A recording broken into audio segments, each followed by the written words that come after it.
Cul-de-sac is building the first car-free neighborhood built from scratch in the US, but we also want Tempe to inspire others to build walkable neighborhoods. We think that walkable neighborhoods can succeed all over the country. This is how most people want to live. It just takes doing things a little bit differently, and these neighborhoods will thrive in a new way, or really an old way. A lot of times people go from their home to their car to wherever they're going, back to their car, back to their home. By having mobility, it really just physically opens you up to space. It gives you a chance to say hello to people, get to know your neighbors.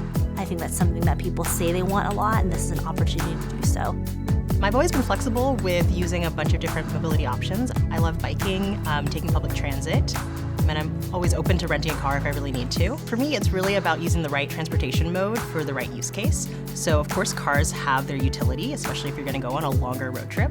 I'm always open to renting a car if needed. I love how spontaneous I can be. I can ride transit, or I can bike, or I can take a scooter from anywhere. I can even use my own 2 feet, and I can be anywhere else in the city. I moved to Tempe from the East Coast. I had never been to the Southwest before, and so using public transportation has been a really great way for me to get to know this city better, to meet people, and to just see the things that matter here in Tempe.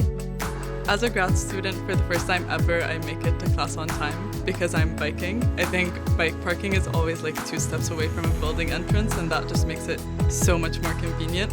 Most of my friends who drive to campus have to park a 10 to 15 minute walk away, and so I just love the convenience of it. There are so many benefits associated with taking public transit. One thing is certainly the impact it has on our environment and our air quality. In Maricopa County, for example, Valley Metro carries 2% of all commuters, but only contributes 0.4% of the greenhouse gas emissions that those commuters would put out if they were driving in vehicles by themselves. The infrastructure as it relates to bikes and buses and multimodal transportation is pretty critical, and Tempe's always been a forward-thinking city and one of the leaders here in the East Valley, and speaking with the mayor and others, it's right at the forefront of their thought process and building infrastructure for tomorrow, not just for what we're using it for today.